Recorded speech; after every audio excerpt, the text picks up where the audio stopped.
স্বাগতম সবাইকে পরম সত্য ইউটিউব চ্যানেলে। পরম সত্য ইউটিউব চ্যানেলের আজকের এই ভিডিওতে আহাদ এবং তৌহিদ সম্পর্কে মহাগ্রন্থ কোরআনের আলোকে সঠিক ভেদতত্ত্ব তথা মারিফতের আলাপ আলোচনা করা হবে। তৌহিদ একমাত্র চরম ও পরম সত্য, যদিও ইহা জীব জগতের নিকট একটি জটিল সূক্ষ্ম ধারণা। তৌহিদ আহাদরূপেই বিরাজিত। মানুষের সকল মতভেদ ও বিবাদের মূল হইল তৌহিদের অস্বীকৃতি। সামাজিকভাবে মানুষ কোনো কালেই তৌহিদ গ্রহণ করিতে পারে নাই। ইহার প্রতি তাহার বিরোধ চিরন্তন। যদিও সৃষ্টিময় তৌহিদ লীলা মানব মনের অজ্ঞাতে চিরপ্রবাহমান রহিয়াছে। মোহযুক্ত মন তৌহিদ বুঝিতে অক্ষম। তৌহিদ শব্দের বাংলা প্রতিশব্দ হইল একত্ববাদ বা অদ্বৈতবাদ। অদ্বৈত অর্থ দুই নহে, এক, অর্থাৎ স্রষ্টা ও সৃষ্টি এই দুই নহে, বরং এক। একই অসীম অস্তিত্বের আবর্তনশীল আহাদরূপের নাম হল তৌহিদ।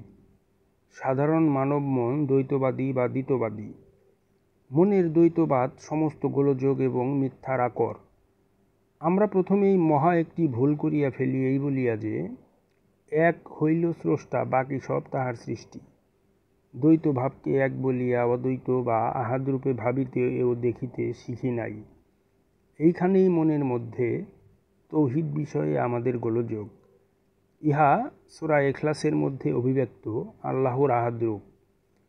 আল্লাহ তাআলা সামা ও আর্দে অর্থাৎ দেহ ও মনে আহাদরূপে তথা এককভাবে বিরাজিত।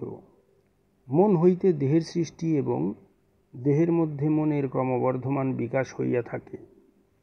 মন এবং দেহ মূলত দুই নহে, এক। একই বর্ধনশীল বিকাশ বৈচিত্র্য এবং এই উভয় ঐক্যের মধ্যে এককভাবে আবর্তিত।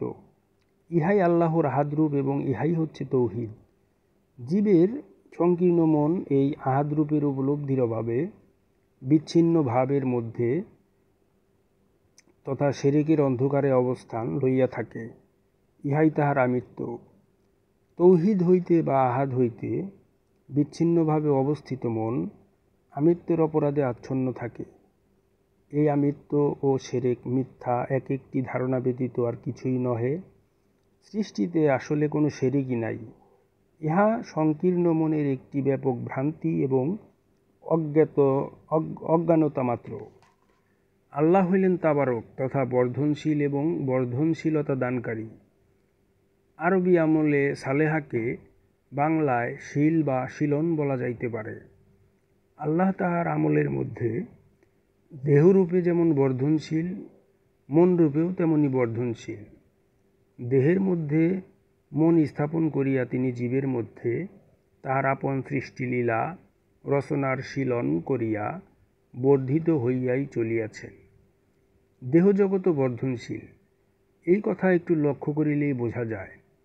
মনোজগতের বর্ধনশীলতা বিশেষ জটিল এবং সাধারণ মনের জন্য দুর্বোধ্য।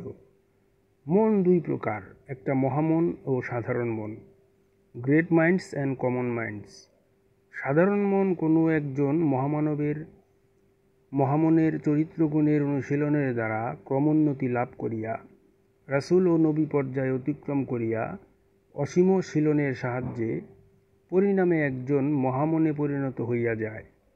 নবুয়ত শেষ হইয়াছে, সুতরাং নবী খেতাবপ্রাপ্ত আর কেহই হইবেন না। কিন্তু ইমাম বা অন্য যেই নামেই হোক, মর্যাদায় নবী পর্যায়ভুক্ত হইয়া অবশেষে একজন মহামনে পরিণত হইতে পারেন। এইরূপ মহামনকেই কোরআনে নাহনু তথা আমরা বলিয়াছেন।